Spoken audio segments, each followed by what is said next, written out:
All right. Hello, hello, hello. Mm. Peace. I got Elicia on here. I'm going to have her introduce herself. Good. I see people coming on. I was so worried. I was like, we had a little hiccup. So I had to create a whole new link. But here we are. And hopefully you guys are on. Come on and say hello. Let us know who is here. And so thank you guys for joining. Again, we're going to be talking about cultivating mental health through Tantra, meditation, yoga, breath work. Hello, Snooze. So, Alicia, go ahead and introduce yourself. Peace, everybody. My name is Elicia. I am the owner and CEO of Journey to Samadhi, and I am a Kundalini energy healer. I am a practicing tantrika. I don't offer services in the arts of tantra, but I am a practicing tantrika. I am a divine feminine coach, spiritual teacher, amongst many other things. And yeah, so I am here. My good sis, Prim, asked me to join her here today to talk to you guys about some of my perspective on how different things like yoga, tantra, meditation, and things of that nature can be extremely impactful on your journey from my own personal experience. Hold up. Jay tried to join us. I think he came on the wrong thing. Hold up. Hold up. Jay, why you crashing our show? People She, could be looking at the she YouTube sent me live. a Why you link. I sent you crashing the wrong on our thing. She live? I sent was me a link. I was just trying to support. You're so funny. Hold No, I was sending that so that I could get access to it myself. I wasn't. Oh, That's the wrong. okay, my bad. See, she on my computer. See, I'm saying, all right, I'm out. I could. Hilarious. I, Jay, I didn't have to add you on here, but it was funny. I was like, let me add him on. He tried to crash Look, right on our parade. Come on look. now. Let me send him the right link. Okay, send the right link. So while she's doing it, hello everyone. If you are new to my channel, please go ahead and subscribe. Give us a like. I'm excited. So for those of you who don't know me, I am Prandara Prim, Dr. Prandara Prim. I am a tantric therapist, shamanic tantric therapist, ordained minister. I did a medicine woman healing training in Brazil that was 13 months. I did a 2 year Tantra live in training at a Tantra commune. Both of these were in Brazil. My background is in psychology. So I was working as a traditional psychotherapist until I got a hold of Tantra and shamanism. And so now I bring all of that together to do my healing work. So, hello, everyone. So, I'm so excited. So, Alicia, let me ask you, you said you are a Tantra practitioner. So, for those of you who don't know what Tantric practitioner is or what Tantra is, let's go ahead and just explain what that is. But what when you say tantric practitioner, tell us all about that. So I have studied in the arts of Tantra, and I use Tantra in my own personal life, as well as I help my teacher to facilitate Tantra trainings. But I don't like offer And that services. was her teacher that was trying to crash Right, in our parade. right. That was Right. that was my teacher today. So that is the person that I actually learned Tantra from, right? But what Tantra, I would say to me, obviously, like Tantra has its own meaning, but to me, Tantra is really about finding a way to experience the most of life from a very spiritual and very like balanced perspective. Like Tantra is more like when people see Tantra think it's all about sex. People think it's all about uh, how to get wet and last long. Like it's not like that. That is a part of the process, but Tantra really is about using sexuality and as a healing modality, about using Tantra as a way to manifest, as a way to enhance your own personal life. Like Tantra doesn't start and stop in the bedroom. Tantra is a lifestyle, and it is really about cultivating your sexual energy and your orgasmicness, so to speak, so that you can have the most pleasant experience out of your incarnation in this lifetime. I love it. I love it. I love it. So that's a great definition. Thank you. So yeah, Tantra, really. Ooh, hold on. Let me plug in my phone, my laptop, because I just saw it looks like it's about to die. We don't need no breakup. Right, we don't need any more. Like, is Mercury in retrograde? What's going on here? Hi, welcome. So first, let me say hello, everyone. Thank you guys for coming on once again. I love the love, all of this love. And those of you, I like this to really be interactive. So I always say, go ahead and write any questions you might have for us so that we can go ahead and answer those questions. Any comments, feel free to share your thoughts and anything like that. So, for me, Tantra has many different definitions. And I like exactly what you said, because a lot of people think about Tantra and they think about the sex aspect. Yes. They think, oh, I want to have better orgasms or better sex, but that's 5% of what Tantra is. There's a whole 95%, which is about healing you, right? And doing that healing is a lifestyle. And so that's why I wanted to ask you, when you say Tantra practitioner, what is that? Because people think, oh, let me go do this tantric workshop or let me go do this tantric session and that's it. But it's a lifestyle. So it's something that you have to be doing and practicing on a day in and day out, like every day. Yes. Meditating, doing the tantra yoga or kundalini yoga or even qigong, anything where you're working with that energy, to help you to continue to progress and heal and evolve, And so, and Tantra talks about how everything is connected. Yes. Everything is connected. And Tantra means a weave, right? A weave of connection to loom. And so, everyone, we're all connected. And so this is why I also love, like, even, you in your school and your teachings, it's a shamanic form of Tantra. And mine as well, because it's all connected. It all works well together. Right. So when I lived in a Tantra commune, it was just so much. I was just like going into the shadow, going into that darkness, right? The side that you don't want to see. Yes. And so pleasure and pain is on a continuum, right? And so you have to be able to feel that pleasure. You have to go through that darkness. Absolutely. And feel that pain and that hard, that the difficulty, and do that work, which a lot of people don't want to do.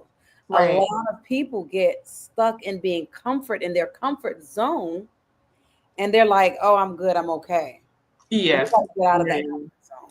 Absolutely, yeah. I like what you said. It's like what people don't understand is to have sustainable, pleasurable experiences or a sustainable, positive orientation towards life. Like you have to melt down all of those limiting beliefs that you have about yourself, that you have about life.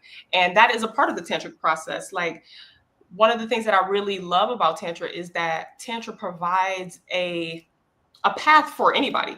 Like, with the yogic path, it's very rigid and it's very strict. And most people are not going to be able to kind of like follow the necessary disciplines to reach enlightenment states through the yogic tradition. But with Tantra, there is a path for anybody because it's really about using your senses. It's about satiation of life and using that as a way to access God. And the God in you. And the God in you. Exactly. And that's important. Look, y'all, I gotta say, I'm so excited. So many of y'all are on, even though we had the hiccup and had to change the link. So, wow, this is really good. And those of you, anybody else on here study Tantra? If you want to add anything, if you want to add any questions, anything like that, feel free. So, it's interesting. I had a client in New Orleans this week and on Monday. And so I went to see her, and my brother lives there, was living in New Orleans, but he lives in Houston. He had a contract, so he was there on the weekends. And so anyway, long story short, I ended up driving back to Houston with him because it was the end of his contract, last days. I drove back and we were driving, and now this is my older brother. He's like 20 years older than me, right? A big difference. And so he's not into all of this stuff. And we're driving, it's a 6-hour drive at least, right? And he starts asking, well, what is this spirituality? What is this Tantra stuff that you're doing? And how do you differentiate? Because I'm talking about he's an engineer. Okay. So engineers Okay. have a different brain, right? Yes. And so he's like, well, what you're talking about, connecting to nature and all of this stuff, like, how is that spirituality? Is that just connecting to nature and just being present in a present moment? And then he's like, well, when you talk about ancestors and them giving you messages, well, how do you differentiate that between mental illness? Well, what if they're just like schizophrenic or psychotic? Oh, so Scotland says, I'm an engineer and a shaman. Okay. So that's a special thing. So that means there's hope for my family. I got 2 brothers who are engineers. They all got scientific minds and mathematic minds and all of that. And so going into the whole mental health and like thinking, okay, so how do you differentiate? And so this is good that we're having this whole, this conversation about mental health and how Tantra and meditation and yoga helps with that, because there is a difference, and there is a difference between having a mental illness, being psychotic, and being able to hear from your ancestors, hear from your inner wisdom and a guidance, and from what nature is telling you, what nature is speaking to us. So this is a very important topic. Oh, most definitely. Yeah. As a person who teaches about energy healing, that's an important thing that I have to discuss with people, because there will be people who have mental illnesses that will come and want to receive healing, or that have chosen to disregard medical professionals' advice and different things like that, which I can understand to some degree, but there is usually some truth into these things. And so it's important to understand those differences so that you yourself don't find yourself in a space where you're doing more harm to a person than good because of their mental state and them not being necessarily forthcoming with that information, but also so that you can give people the proper medicine that they need. I'm sorry. I was just have to stop and read it. I'm like, oh, I have to get better and like post after you stop talking. After people stop talking. Listen, but yeah. So one of the things that I talk to like my students about is how, if a person is struggling with mental illness, in most traditions, what they do is they see these signs and they teach them the ways of the shamanistic path. Here in America, unfortunately, that tradition is lost. So a lot of the times people struggle with this kind of like, they're like half in the spirit realm, half in the physical realm. And it's hard for them to differentiate between what's their voice, what's spirit's voice, what's their ancestors' voice, right? And it can drive people crazy. But the biggest difference is people having an ability to kind of like alchemize, right? So a shaman can go into the spirit realm, come back into the physical realm, and use that information to enrich their lives.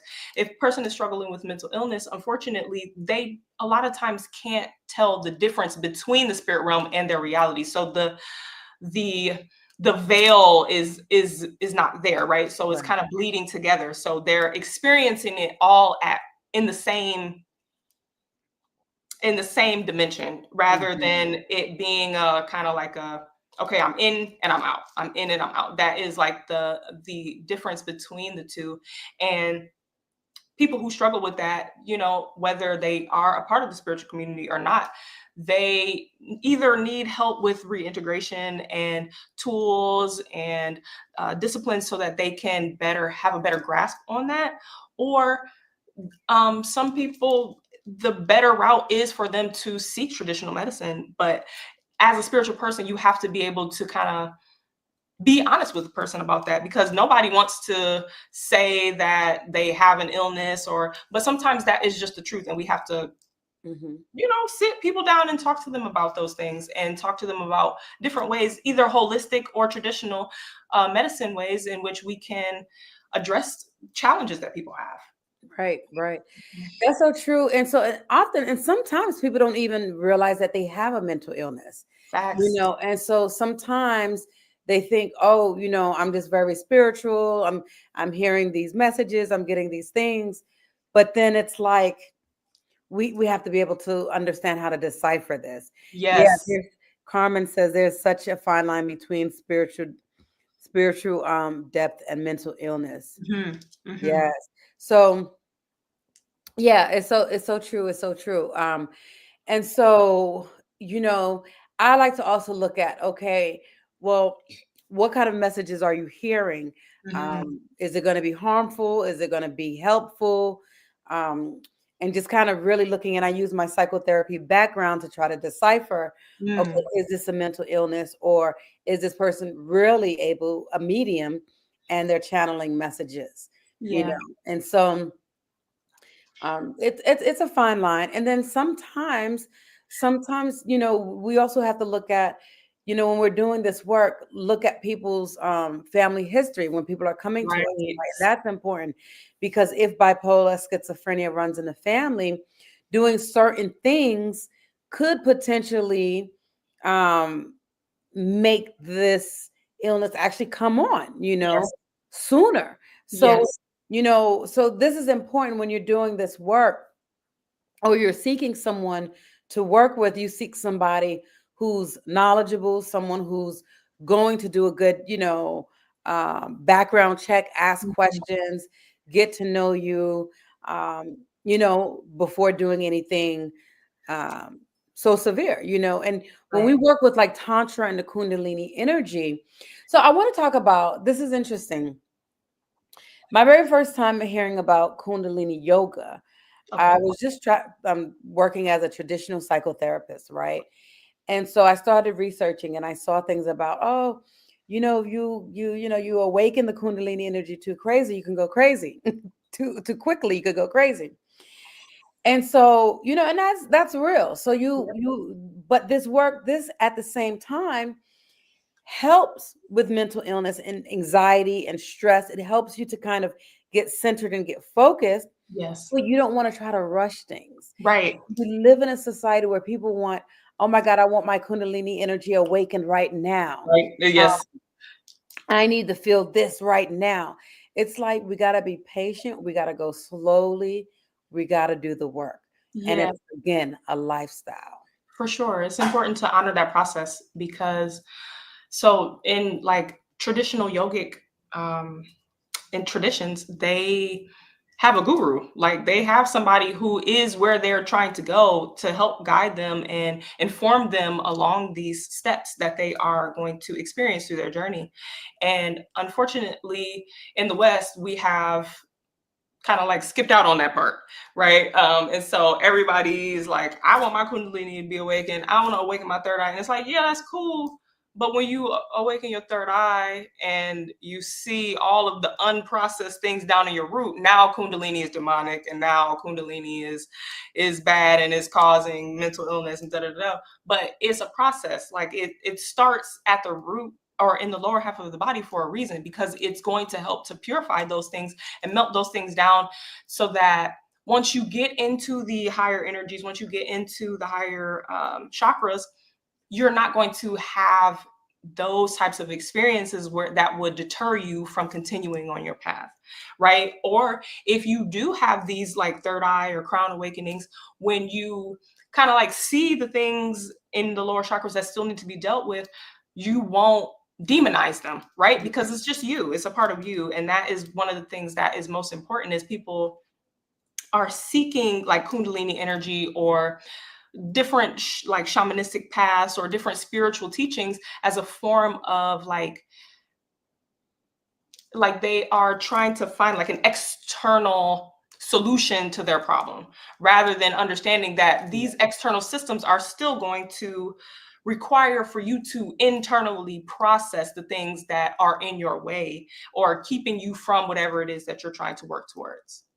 Exactly. And Bella says, hello, those of you coming on. Hello, hello, hello again. If you are new to my channel, please go ahead and subscribe and hit that like button. Hit the notification bell too.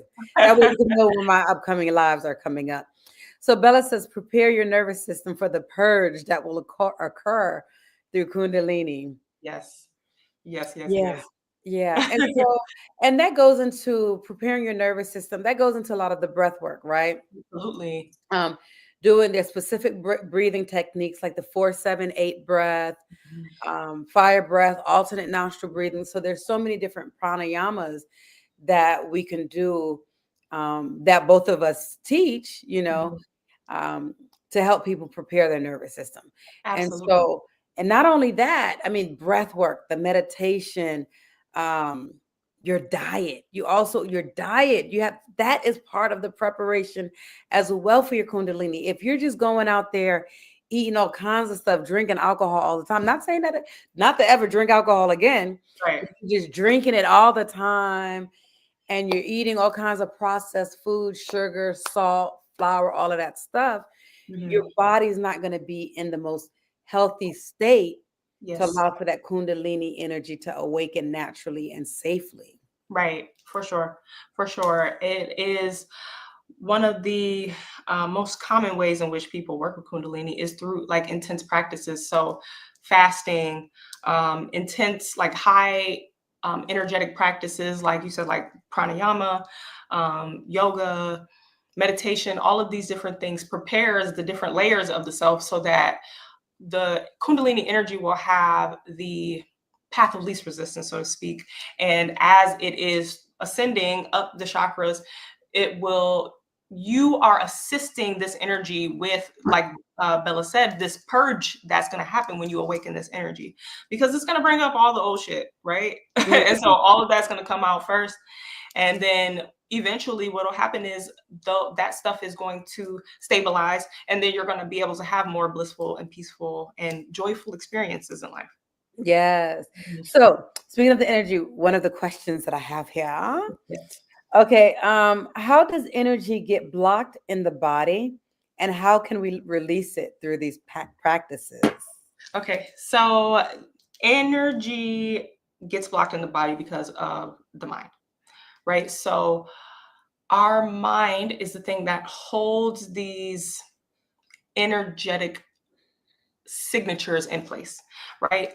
Under most circumstances, like think about when you're a child, right? When you are a free little baby being, you are extremely fluid in your emotions, in your thoughts, in your feelings, and all of these different things, right? And so as we grow and our mind develops more and we start to have experiences, and unfortunately, some people do have these experiences early on in their childhood, but these are the things that create the blockages, right? So let's say you have something traumatic happen when you're like 8. In your mind's number one priority is to keep you safe, right? So you have this experience and you're like, I never want to experience this again. This was terrible. Your mind takes like an energetic screenshot of it, so to speak, and files it away, names it. Okay, so when this thing comes up, we don't want this anymore. So we're going to make sure that when this energy comes back up, we're going to shut it down because we're not trying to have this experience. And unfortunately, what that does is that creates almost like a blockade in the natural flow of the energy when it arises, right? The energy is going to come in, is going to have its peak, is going to be as intense as it's going to be. And under most circumstances, it's going to go, it's going to dissipate. But if at the peak of that, you decide, I don't want to do this, your mind will hold on to it. And through energetic practices, what we seek to do is get outside of the mind, right? We seek to get into the body, back into our feeling centers, so that we can feel through our processing, right? Because we are actually, it's kind of like what my teacher says is like, think of it like you're downloading a file. Like you have this moment and it's downloading onto your database or your computer, your person. If you stop the download, it's just going to be stuck there. And so the only way to close it out, so to speak, or to zero it out, is to let it download fully and completely. And so when I am in either sessions or ceremonies and different things like that, that's the things that I do with the people that I work with. I take them back to these moments, or we bring these moments to the top of their awareness so that they can feel it fully and completely, not judging it, not labeling it, because again, that's going to create that kind of like file folder of this moment. But just be present with it, right? We call it riding the wave, feeling it fully and completely without judgment, choiceless awareness on this thing. Have the feeling and be done with it. And then usually what will happen is the energy that was kind of like trapped in that moment or that blockage, it will return and you can use it for your conscious use at that point. Oh, I love it. That's a great answer. Oh my God. Don't you be listening?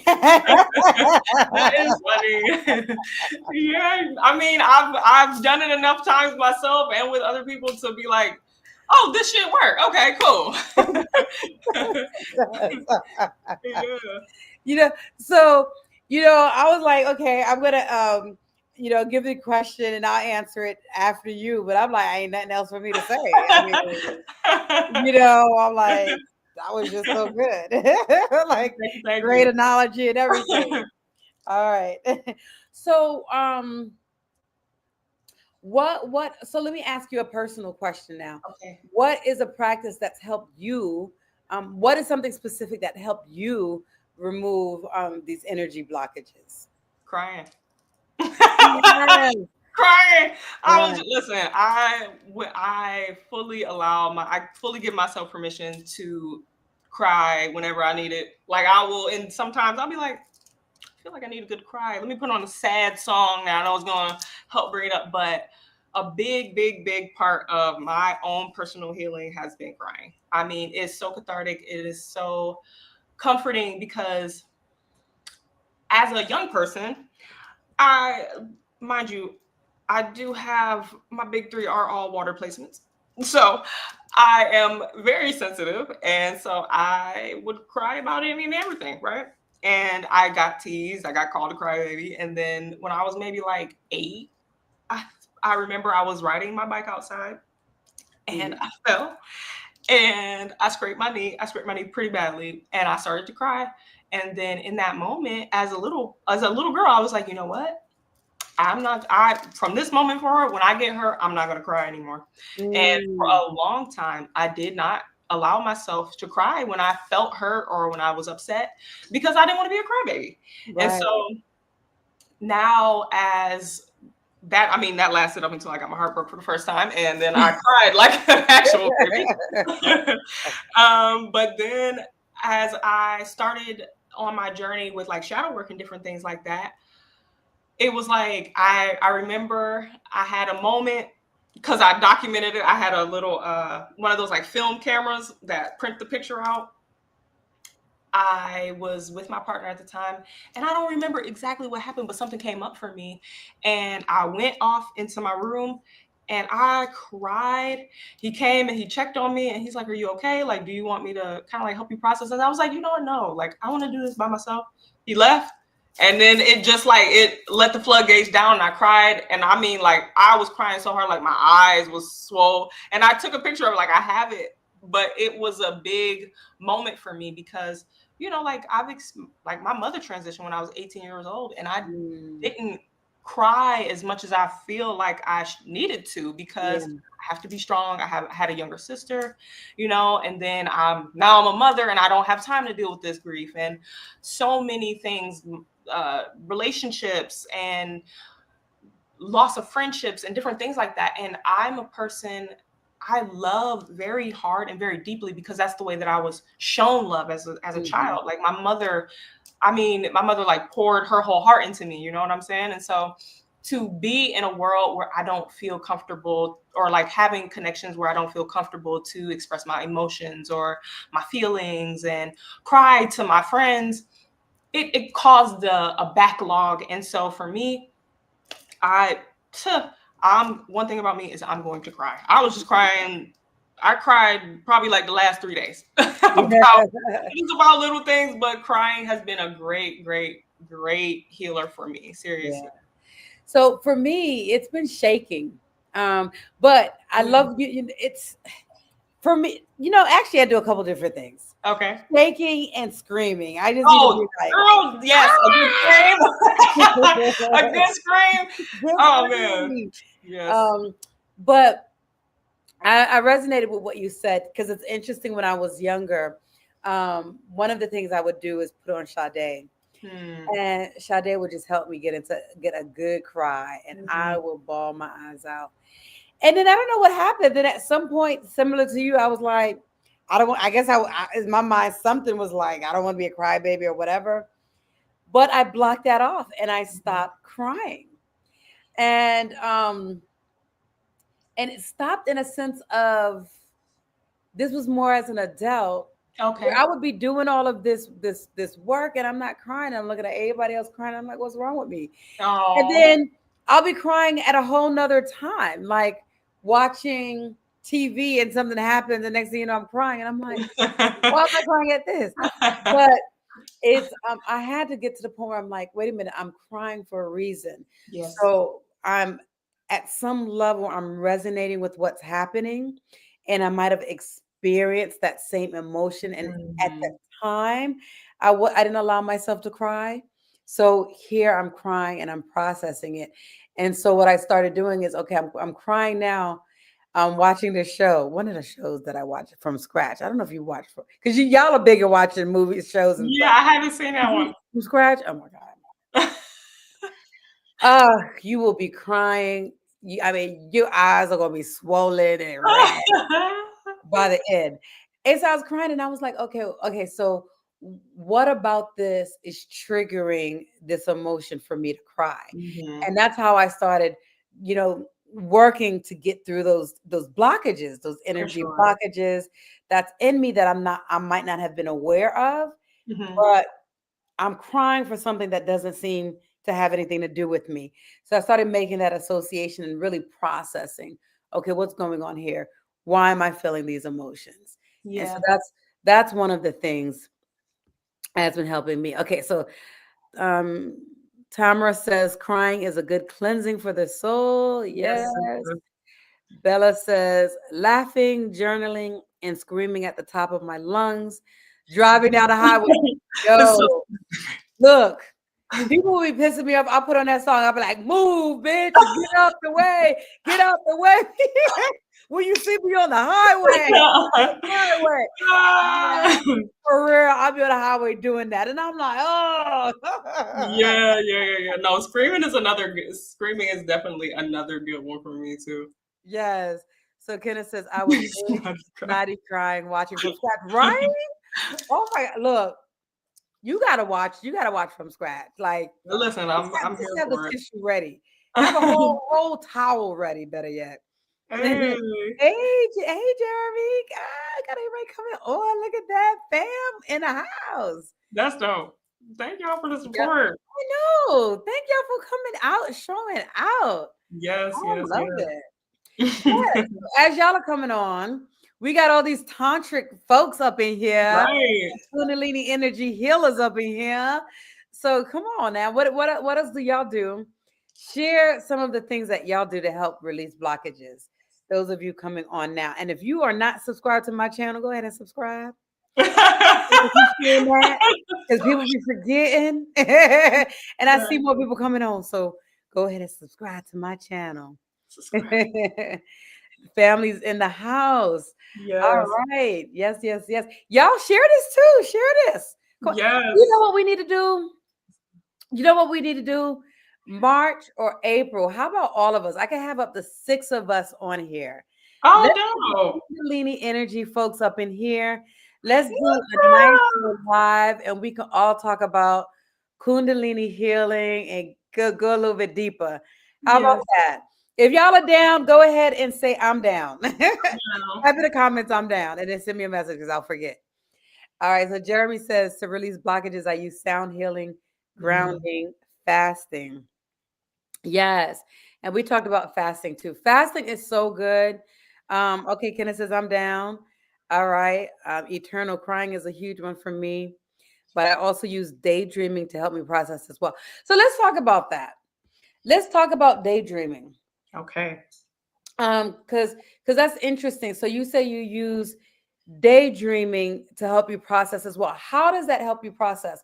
Because in my mind, and I want to talk about this because this is not necessarily an answer, but in my mind, I've always viewed daydreaming as an escape Mm, where you're kind of disconnecting from yourself, from your body, and what's happening.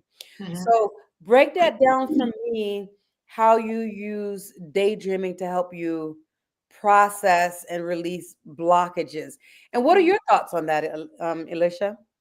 I If I mess up your name, just tell me because I it's Elicia. Elicia. I said Yeah. it right the first time, and then this Yes, time you I did. gotta say it. I was like Alicia, and I was like, that ain't say it right. It's, Go it's, ahead. yeah, so that's exactly. It's funny because she just said rewriting the story through daydreams. That's exactly what I. That was where my mind was gonna go. Like because I am. That has always been a really big part of me as a person is imagination. So like I've always been a huge daydreamer, and so I have the ability to kind of like imagine something happening and actually like being almost like back in that experience. So like going into it and using the power of like visualization to rewrite the story. So like one of the best ways to kind of like reclaim your power from something is to change your association to the thing. Yes. So relive it and be like exactly what I needed to happen in that moment happened for me. And Mhm. then that kind of like rewrites the story because it's really just like what blockages sometimes can look like also is like the inner child expressing themselves in a certain way because of something they felt disempowered, they felt unloved, they felt unsupported. And one of the big things that I use in like especially like in my energy healing sessions is like let's go back to that moment. You be the person that you needed for yourself in that moment. Go back and give that little girl the love that she needed when her father didn't show up for her birthday party. Be the person that that little girl needed when she was Picture for you. crying in her bedroom. You know, like I have done that for myself. Like I was talking about the crying thing when I experienced my first heartbreak. I dealt with that by myself. You know, like I was at an age where my mom was like, "You are not allowed to have a boyfriend," and I secretly had a boyfriend, and I'm getting my heart secretly broke, and then so it's like I'd be in my room by myself crying, and I had to go back to that version of me and be like, you know what, fuck him, okay, Mhm. you are great, and love on and re-empower that version of myself to feel safe to go back out into the world and love again. And so that is what I would imagine using like daydreaming. I would say more like visualization, but Okay. I understand. Yeah.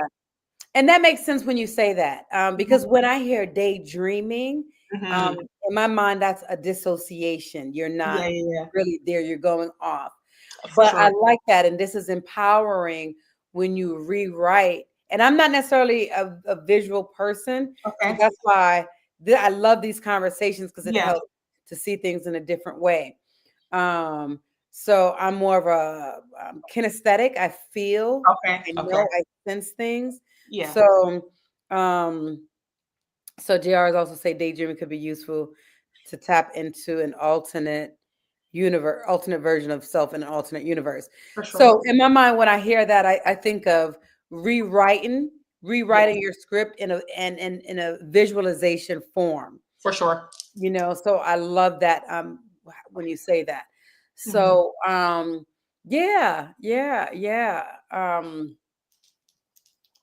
I love that. That is very empowering. That is very powerful.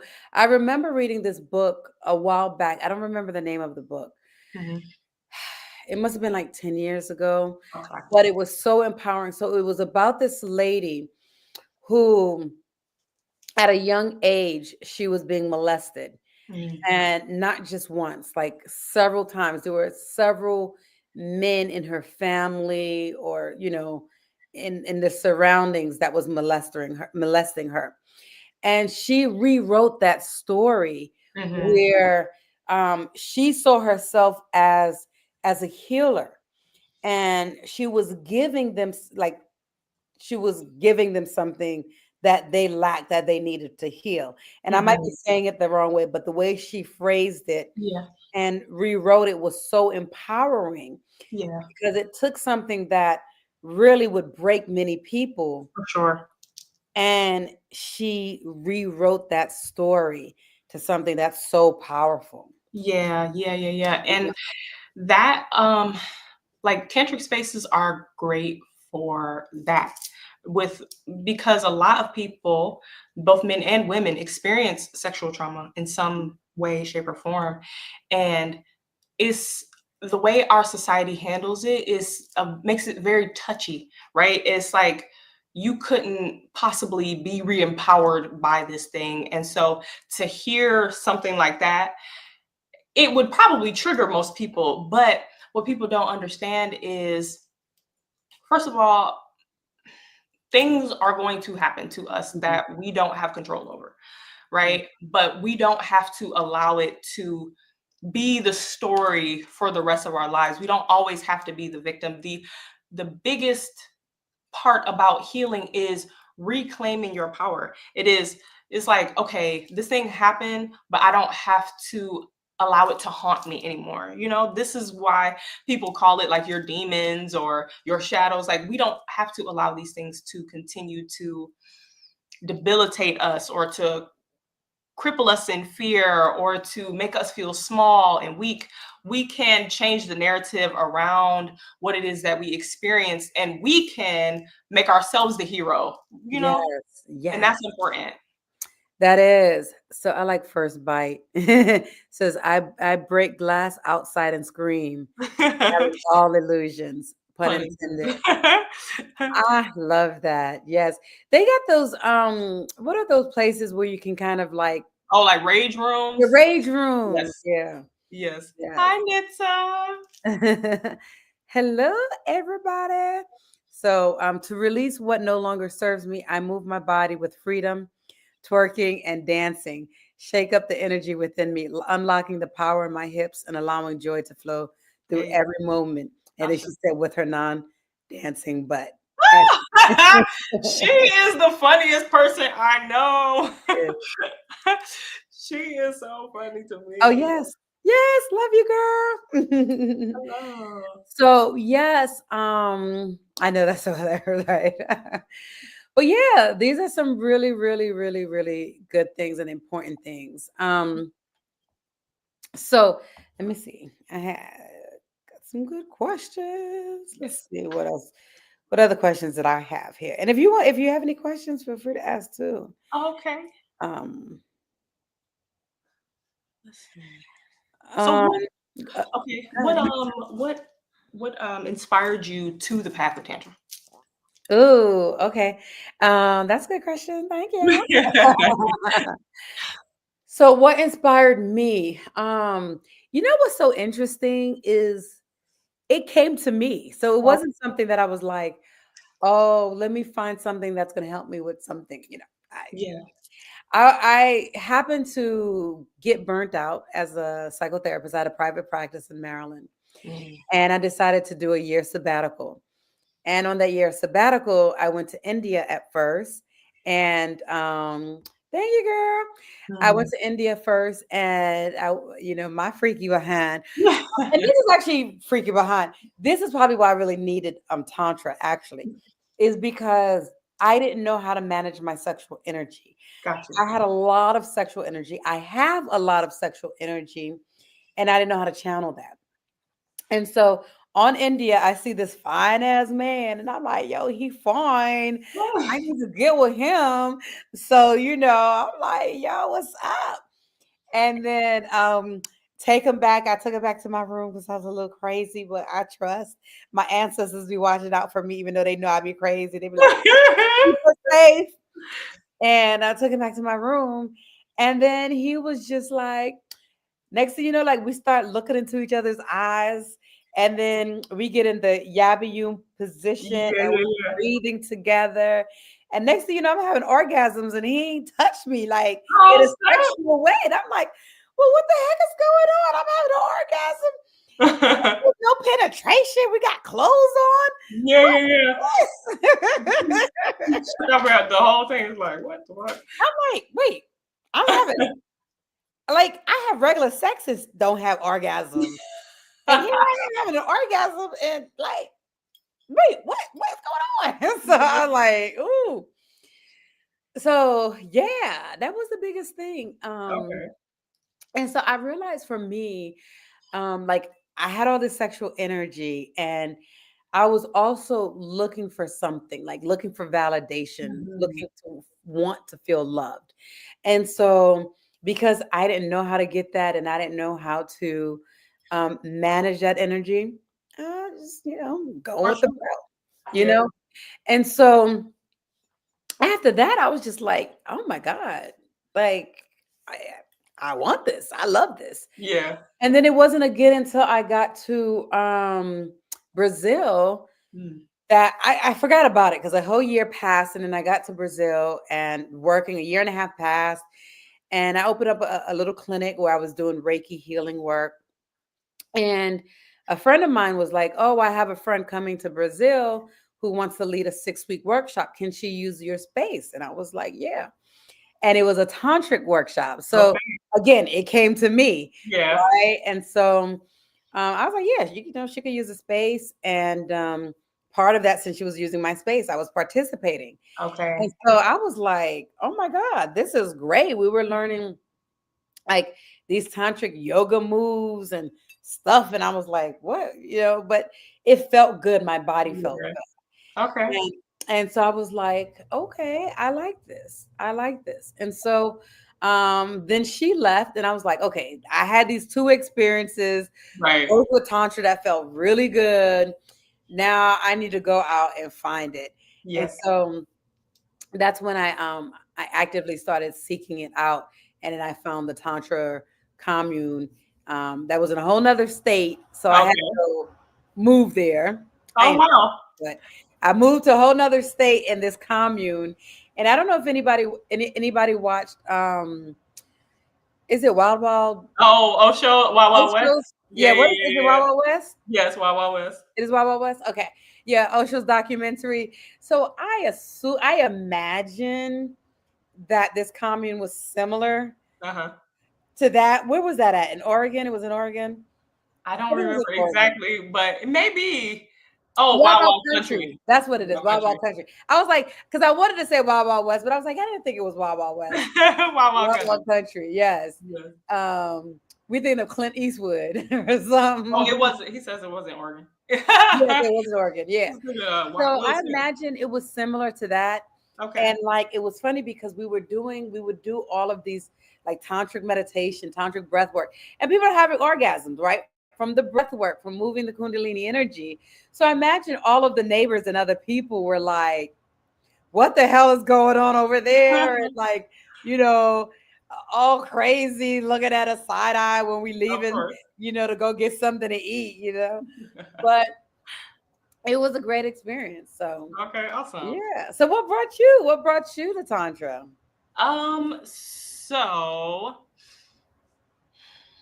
I okay. I'm trying Jeremy to think. says, sorry, I'm gonna start walking around like Osho with my hands together. um, Oh, wait, sorry. Okay. Bella says she's going to Rage Room on Friday to let some steam out. My inner teenager needs it. awesome. Yo, if I'm free, I'm on call Friday, but if I'm free, I might join you because that'll be good. All right, go ahead. What made you? Yeah, so Tantra, I would say it was similar. It's something that came to me. So throughout my life, I have had a relatively like positive perspective on sex. Like it wasn't like I was like very well educated on it or anything, but from a relatively young age, I knew what an orgasm felt like. Like there was a girl in my apartment complex when I was maybe like 7 or 8 that taught me about like clitoral stimulation and how to kind of like bring yourself to orgasm through this practice. And so I had my first orgasm at like 7, 8 years old. And so I was like, this is amazing. I'm like talking to my friends about it, and I'm like, listen, guys, listen, I have found something amazing. We all need to be doing, like, I was a huge advocate for this. And so later in my life, when I actually learned about like sex, or like seeing my first, like, I guess you could say like porn, I was like, okay, so this is one part of it, but then this is the other part. Oh, this is going to be awesome. This is going to be amazing. I can't wait. And so throughout my journey, like, I have been able, because of, like, I like to say, like, I held this vision for a very long time about what I thought my first like sexual experiences would be like. And so when I did first have sex, it was kind of like, but I still held very firm in my thoughts and beliefs about what I thought was supposed to happen. And eventually I was able to have this really powerful breakthrough. So I've always had a very like positive relationship with sex. And then when I was probably back in like 2017, I met a guy who, now this person didn't practice Tantra per se, but there was just certain things that he had about himself. Like, he could last as long as he wanted to, like, and so it was my first experience being like, this is weird. Like, what? I don't know what this is, right? So this is kind of like my first experience with this thing. And then fast forward, I start with my journey and like learning different like energy modalities. So I started with Reiki. And then at that time I had taken maybe like one or two of like Jay's classes. And then I started seeing some of his things on social media, like his actual videos, energy videos. And the first video that really piqued my interest was from a sacred sexuality retreat where they were doing this thing called the Trinity. I seen it and I was just like, I don't know what this is, but I need to experience this. So I go to the retreat, and because like I've heard people be like, I can have an orgasm without touching myself, and it's just kind of like, but can you? Like, is this real, or are you just capping, right? You're trying to seem mysterious and whatever. And so I'm in this thing, and here I am, like, nobody has stimulated me in like a sensual way, but like my entire body is vibrating, and I'm just like, that completely shifted my relationship towards like Tantra, towards sex and everything. And so then I went on several other sacred sexuality retreats. And then when he started offering the tantric courses, because I also just started using these practices in my own personal life. But then eventually he started actually offering the courses, and I was in the very first course that he taught with like his beta. And so I learned a lot of the techniques from there, and I have been a part of like several like trainings and different things like that since. So for probably like about 2 years now. Oh, wow. So, Wow. yeah. That's awesome. That's awesome.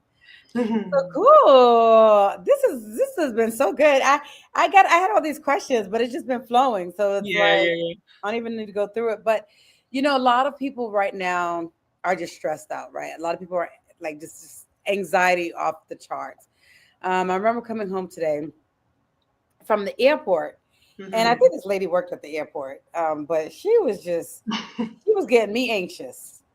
So if any of y'all ever ride the MARTA train in Atlanta, you know how ghetto it is. The MARTA train in Atlanta is ghetto. It's like the worst, but the traffic is even worse. Facts. Yeah. So so I was on the train today, and the train is stopping, right? And then it stops, and this lady is like, "Come on. Why is it stopping? Come on, let's go. I got things to do." And like literally, like even as soon as the door would close and it would open, she's like doing this, and she's right in front of me. And I'm an empath, and I'm taking on her energy, and I could feel myself getting anxious, right? And so I had to go within and just start breathing. I had to start box breathing on the train today, and I'm just like, my eyes open because I ain't want nobody to come and jack me. So I'm like, eyes open, but I'm box breathing.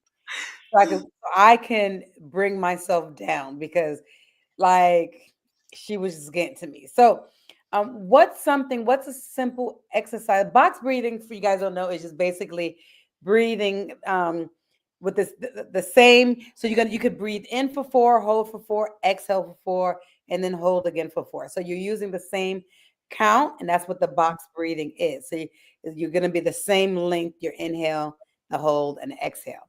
So what's a practice that you do, and anyone else who's on here who would like to share, since we got all these tantrikas and kundalini Mhm. people, what is something that you do to help yourself with anxiety or stress? Um, I would definitely so meditation is a big one for me. If I'm stressed out, I'm like, I'm going to meditate. I'll Mhm. see y'all later. But then also just silence and breath. Like when I feel overstimulated, I will go off by myself and just sit in the quiet, and it really helps to empty me. Mhm. But then if I do go off by myself and I'm still having a hard time kind of like, emptying this energy, I will just start focusing on my breath. Like I will lay down and just focus on my breath. Nap is always a good reset for me as well. Like I will I will go to sleep. Like I'm like, you know what? We'll try again in 20, 30 minutes. I'm gonna go take a nap. Yeah, but definitely my biggest ones I would say are breath, even mantra. Like if I'm out in public, I will put my headphones in and listen to mantra and just focus on my own personal breathing. But if I'm in my own space and I need like silence or meditation would be the two that I use the most. Okay. Yeah. Yeah. Yeah. So me too. I like those breath meditation. Um Jeremy says speaking mantras, affirmations. I love it. What Mhm. specific mantras work for you guys? Because I like the box breath. I also like the 4-7-8. And so I teach this to my clients a lot, the four, seven, Mhm. eight, and they love it. Yeah. So I inhale for the count of 4, hold for the count of 7, and exhale for the count of 8. And Mhm. that really quickly, it gets me just kind of Yeah. calm, you know. Yeah. Um, so what specific mantras do you like? So I can look at my playlist. So I actually Jay has a playlist of mantras that I have claimed as my own now. Um, there, let's see. While you look, I love Om Mani Padme Om. That's a really good one. I love that. If I got a lot of anger, I'll listen to some Kali Durga. Like, man. Yeah, I would say so probably the most listened to mantra by me is Brahmananda Swarupa. This is Mhm. one of Sadhguru's mantras. Oh, I is listen that to that. cool? It's kind of like a bliss mantra. So I'll listen to that one, or he has a Shivo hum for like peace. Oh, yeah. Those two, though, I mean, those usually are on a loop, either in the Mhm. house or when I'm listening to like mantra for myself. Those two are similar to what Jeremy said. I do really like just music. Mhm. Because I am also an empathic person, like certain music really helps me to kind of like process my emotions. Like I really like artists who use their like own personal feelings to kind of like express themselves in Mhm. their music. So like I really like SZA. Like don't get me wrong, sometimes she goes into like very like toxic little bubbles, but I feel like she does a good job of like expressing a lot of the experiences as women we all kind of like share. And so she has a couple of songs that really kind of like resonate. I really like Good Days, and Mhm. she has a new one. It's called, what is it called? I can't think of the actual name of it right now, but it's a song kind of like about detachment and how everything I love has to break for me to grow and just different things. Like, so I really like music that I really love, like soul music. Like I'm a big Yeah. like R&B soul type of girl. So like people who like sing from like their heart or from their own personal feelings and experiences. Those things really, really help me to process. Yes. I love those. I love Lizzie Jeff. Okay. She's really, really good. Okay. Very Okay. soulful R&B kind of with positive affirmations. Yeah. Coax Marie. I don't know if I'm Okay. saying it right, but it's Coax Marie. I'm not familiar. Okay, she has a lot of affirmations. Really good. Oh, Tony dope. Jones too, I think. Oh yes, Tony Jones. I Mhm. like I'm a big part, like my sister actually put me on to Landrell like very Mhm. early on in my journey. And I would listen to he has his self-care package album. I would listen to it every single day. Oh my God. It Yeah. helped me through some really, really tough times. So that is something that is always kind of like a part of my like when I need to get back into certain energies, that's a part of like my spiritual hygiene. Love it. Let's Mhm. see what other folks are saying here. Okay, so Tamara says set an intention, breath, mantra, eternal. I'm a water baby. I am too. Water. Ooh, Mhm. love the water. Yes. So when I get anxious or overstimulated, I love to listen to ocean sounds. It calms me down almost instantly. Love that. Bella, my sewing machine, and sitting by a body of water. I feel that. Carmen, dropping into my body, focusing on my breath, leading my mind to bring awareness to what's happening, and talking myself down. That's internal self-talk. Yes. Oh, Jiminelle. Jiminelle is so good too. I don't know Jiminelle. No, I don't know Jiminelle. Oh, Mantra Loop by Jiminelle. Okay. I'm gonna look that up. Right. Okay. And I also listen to Sound Frequency. I Mhm. have Sound Frequency it be on the top of my playlist on Spotify. Yes. Especially for sleep. Like, Okay. oh, another thing I like to do, I bought like this soap, like anxiety soap. Um, Okay. there's certain like because everything is connected, right? So like a nice calming, relaxing soap. Magnesium, I take that at night Okay. because Yes. magnesium relaxes the muscles, the body, which also Mhm. relaxes you.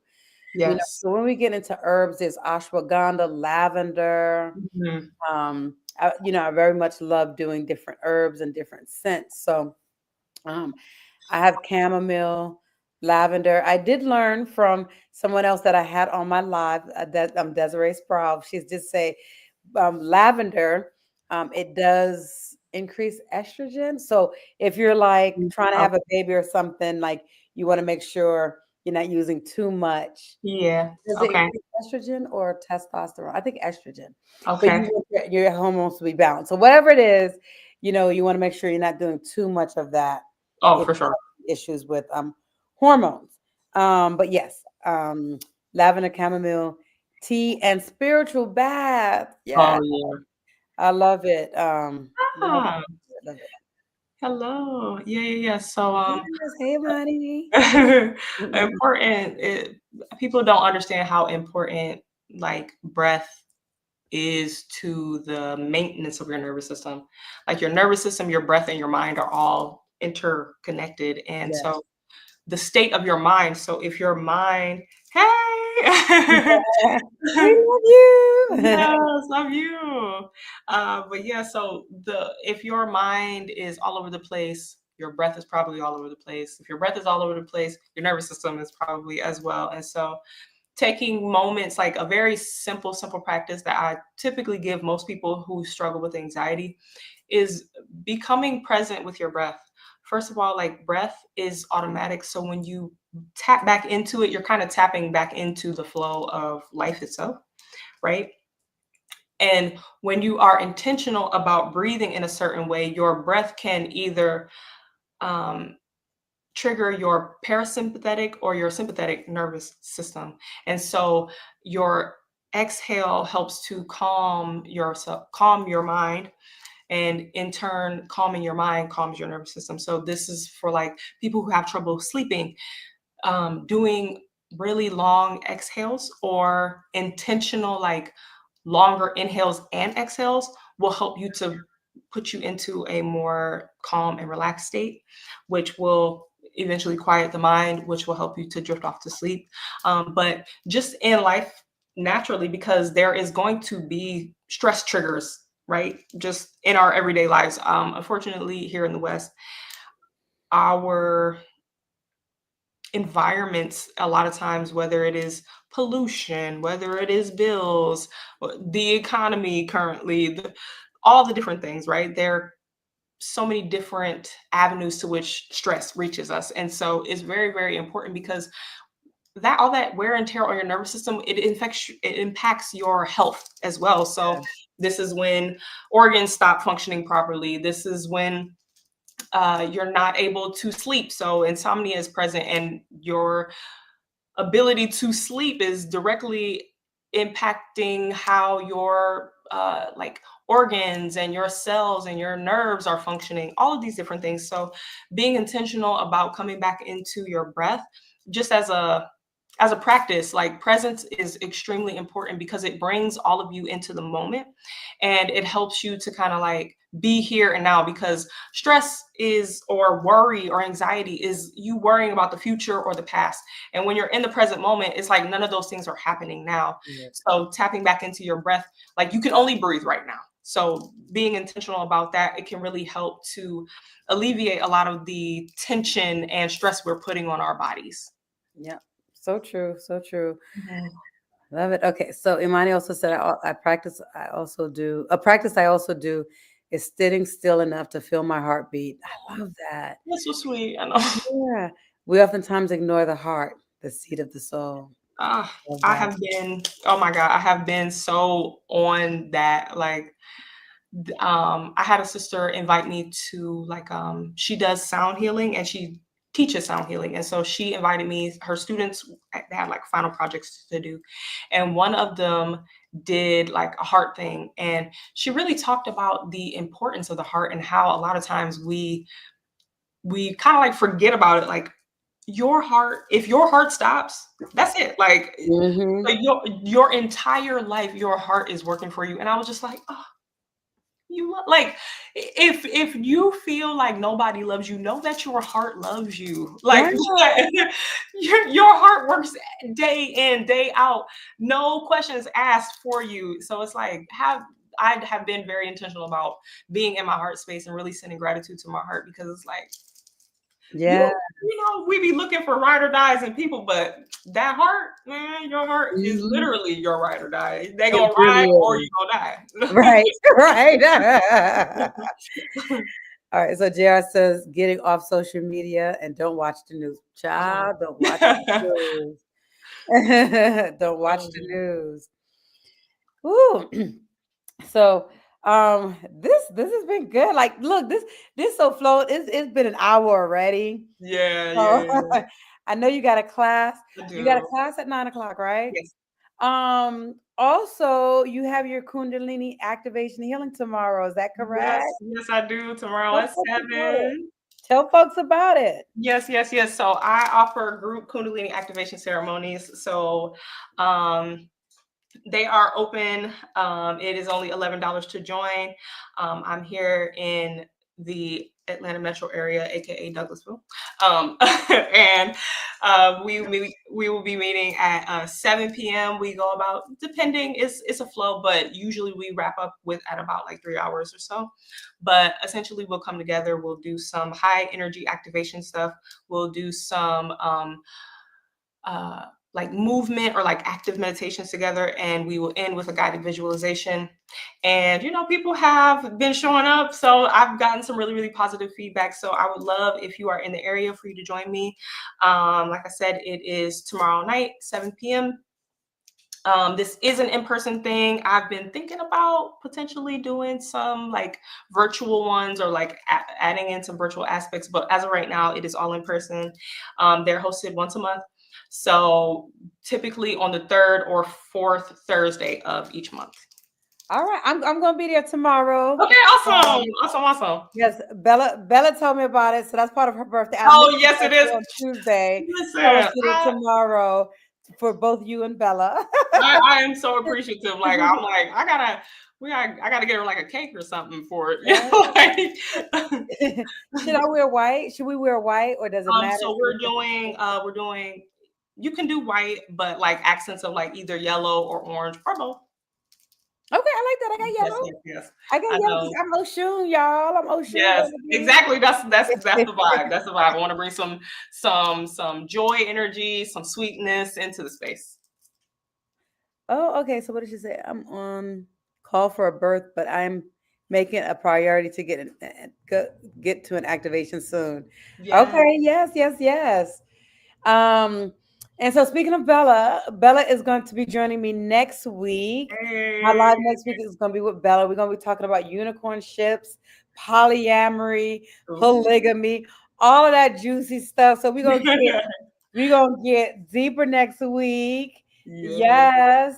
Um, this is like sitting this is like sitting on the grandma living room with the family. I Yeah. love it. I love it. That's awesome. Yes, yes, It yes. is. I know. This is Alicia. You brought everybody here. Look at that. You reunited the whole family. I'm really appreciative of that. Oh my God. I really listen. I have been in a space where I have been really like redefining what abundance means for me, and so like seeing all the people, all my people, all my honor yoga family in the space, it means so much to me. Thank you guys for being here in support of both me and Prim, because like we all family, and so it really, and those of you that are not a part of the honor yoga family, thank you for coming and showing support, because it really means a lot to me as a person, because like this to me, like people showing up, people being in support, that is a real wealth that a lot of times people take for granted, and I am so grateful and appreciative of it, so thank you all. Yes, thank you. Thank you. And it really does mean a lot. And because I haven't done my love all of y'all too. I Love love y'all. you. So, I was doing my YouTube pretty fairly consistently before.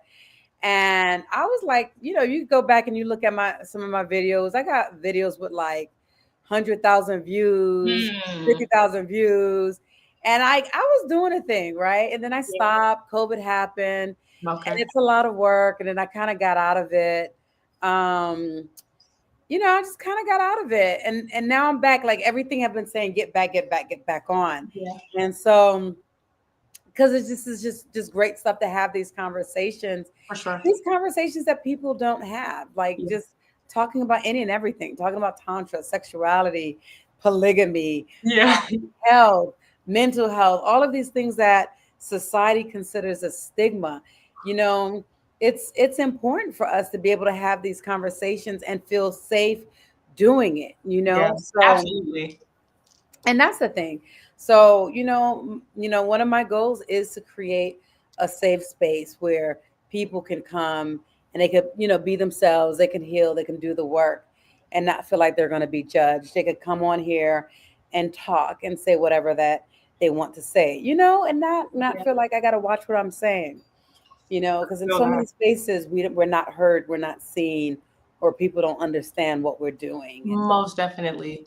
Yeah, that matters a lot. People don't really understand, especially because it's um it's a lot of people who have questions or who don't fully understand, and we need more spaces that are actually informative, but also like safe for people to have the freedom of expression, because that's a big part of healing as well, is like authenticity. It's like I might not know everything, but I'm in a space where people aren't going to be belittle me because of it. I'm in a space where people are going to empower me with knowledge and with support and with love, and that matters a lot. So yes, thank you for holding that space, that frequency. you're welcome. So, those of you who are not following me on Instagram, go ahead and follow me on Instagram at Prandaraprim_Tantra. Um, and if you're not following me here, if you just joined, go ahead and follow me here on YouTube. Go ahead and subscribe and hit that notification bell so you don't miss my upcoming live with Bella and my upcoming ones. So, those of you from the Honored Yoga family, send me a message if you're interested, and I can plan for like March, and maybe we can do another one and have us all on here. I think that'll be fun. Yeah, And if Alicia, if you're willing to come back, I we can do another one am. and get 4 more people, because 2 + 4 is 6, right? Get 4 more people The first 4 to send me a message saying they want to do it, y'all will be on. So you got 10 seconds. Go. The first 4 people. Send me a WhatsApp saying you want to do it. I know someone had already said in the group. Okay, JR said he's down. So he's one of the first 4. So I think somebody else said that they were down in here. I think Who was that? Trying to go through. I think it was. Might have just been him. So we got 3 more people who might be down. Let me know. Put a message in here or send me a DM, and then we can do it. Yes. Okay, Eternal says me. So 2 more people. Go. Come on. I feel like we had an auction. 2 more people. Let me make note. JR Eternal. So it'll either be a Tuesday or Wednesday at 7 p.m. Okay, let me write that down. Yeah. We come from the fuck that shit family. Fuck that shit family. What? Okay, JR Eternal. Anyone else want to come on and do it? If not, it could be 4 of us as well. That will be fine. But if we get 2 more people, let me know. All right. So yes, fuck that shit family. Right. If you're not following me on IG, follow me on IG, _Tantra. That's my website, pandaraprim.com. Facebook, I'm Renee Adolph. I do private sessions, one-on-one therapy sessions. So what I do is I bridge my background in psychotherapy and postgraduate degree in transpersonal psychology with my Tantra, somatic body work, shamanic work.